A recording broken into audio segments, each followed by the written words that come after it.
Welcome to our channel. Let's begin the journey.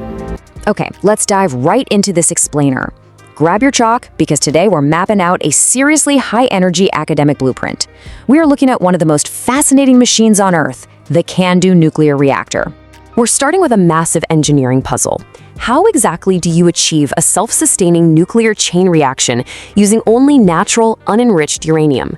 You know, most reactors out there absolutely require uranium to be enriched with the U-235 isotope, just to keep the reaction going. But what if you simply can't do that? Well, that was the exact dilemma that birthed a radically different approach to nuclear engineering. Here's our schematic blueprint for today. We're going to cover the CANDU concept, heavy water magic, the Calandria tank, zirconium pressure tubes, on-power refueling, and finally, safety and trade-offs. Let's get right into it. Section 1. The CANDU concept, solving the uranium challenge.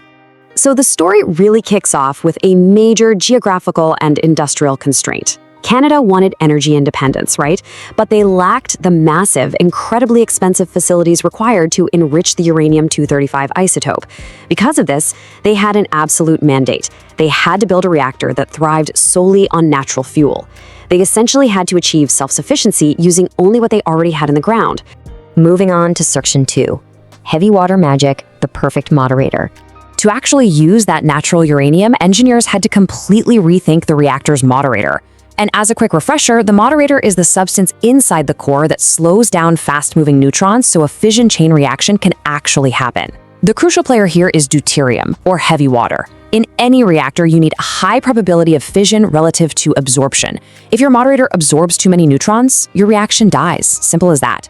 But heavy water has a remarkably low neutron absorption cross-section. It's the absolute magic that gives you the exceptional neutron economy you need to make natural uranium viable. This contrast really highlights why this is so important. Traditional light water, which is what's used in most reactors globally, acts almost like a giant sponge. It has a high rate of neutron absorption, meaning you are absolutely forced to use enriched U-235 to compensate for all those lost neutrons. But heavy water? It maximizes your neutron economy. It slows the neutrons down to thermal speeds, sure, but it keeps them bouncing around to continue the chain reaction without just swallowing them up. Section 3. The Calandria tank, bypassing heavy forging. Okay, so we've got our fuel and our moderator, but now we face a completely different, massive logistical roadblock. Canada simply didn't have the heavy industry capable of manufacturing a massive, highly pressurized vessel to hold it all. Initially, they even signed a contract to buy a huge pressure vessel from the UK, but the fathers of CANDU quickly realized these vessels would have to become unimaginably enormous for future, larger reactors. So what did they do? They scrapped the pressure vessel design entirely. Instead, they opted for a low-pressure tank called a Calandria. Because it wasn't under extreme pressure, it was infinitely simpler to build, and, crucially, they could manufacture it domestically, right there in Canada. Section 4. Zirconium pressure tubes, the magic nuclide. Now this brings us to a huge structural dilemma. If the main tank isn't pressurized, how do you contain the extremely hot, highly pressurized coolant you need to actually generate power? Well, they solve this heat and pressure problem in such a clever way. Since the main tank is unpressurized, they shifted the pressure boundary to individual tubes running right through the Calandria. But the coolant inside those tubes is blazing hot, and the heavy water moderator outside needs to stay relatively cool, around 70 degrees Celsius. If they touch, the moderator boils. So their solution was a brilliant double tube design. They ran the pressure tube inside a slightly larger Calandria tube and filled the gap between them with insulating CO2 gas. But think about it, what material do you even use for these tubes? If you use steel, the sheer mass of the metal absorbs way too many neutrons, and the fission chain reaction just dies instantly. Fortunately, zirconium came onto the scene right in the nick of time. Discovered through materials research at Chalk River for the US nuclear program, zirconium is basically a magic nuclide. It has a remarkably low neutron absorption cross-section. Literally, without zirconium, the entire pressure tube concept would have completely failed. Let's talk about the orientation of these tubes for a second. Why place them horizontally instead of vertically? Well, horizontal channels provide perfect axial symmetry. That means there's no difference in coolant density between the two ends. It also allows the coolant to flow in opposite directions and alternating channels, perfectly balancing the reactor's thermal dynamics.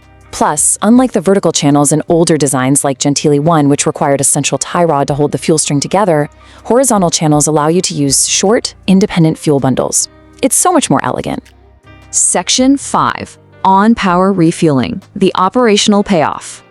Let's see how this specific architecture builds into the CANDU's most famous operational superpower. Because the pressure is contained in hundreds of individual tubes rather than one giant sealed vessel, you can actually access the core while the reactor is running. Specialized robotic machines latch onto a single horizontal channel, open it up at full reactor power, push short, fresh fuel bundles right into one end, and seamlessly extract the old fuel from the exact opposite end. This continuous online refueling gives you some absolutely massive operational advantages. Unlike batch-refueled light water reactors that need a huge amount of excess reactivity at the start of a cycle just to last for months, the CANDU operates with very little excess reactivity. You get a constant global power shape, constant in-core burnup, and hey, if a fuel bundle fails, you don't have to shut the entire plant down, you just push it out on the fly, which keeps the primary heat transport system incredibly clean. Section 6. Safety and trade-offs. Of course, every brilliant blueprint has its compromises, right? Let's sketch out the final safety profiles and the engineering trade-offs of this design. The unique architecture offers some truly incredible inherent safety benefits. First and foremost, because that massive Calandra tank is unpressurized, there is literally zero risk of a catastrophic vessel breakup. Furthermore, all your control and reactivity devices operate in this low-pressure environment, which completely eliminates the risk of a high-pressure rod ejection accident. And remember that massive tank of 70-degree heavy water? Well, in a hypothetical severe accident, that massive volume of cool moderator acts as a built-in, excellent heat sink. But we have to look at the other side of the ledger too. Heavy water might be a magic moderator, but man, it is exceptionally expensive to produce. From a core physics standpoint, the reactor has a positive void coefficient, meaning if the coolant boils, reactivity actually initially goes up. Additionally, the low burnup rate of natural uranium generates a physically larger volume of waste compared to enriched fuel. And finally, the design makes it relatively easy to produce plutonium-239, which raises some undeniable global non-proliferation concerns. I'm dropping the chalk here. When you look back at how strict geographic and industrial constraints birthed this absolutely brilliant anatomy, the heavy water, the calandria, the zirconium tubes, the online refueling, you really have to wonder. As nations continue to seek localized energy independence today, how will the ingeniously balanced trade-offs of the CANDU blueprint influence the very next generation of reactor design? It's a fascinating question to leave you with.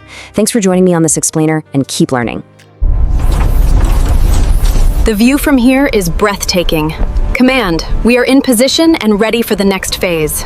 If you liked the video, subscribe and comment the topic you want next. Thanks for watching, and stay unstoppable.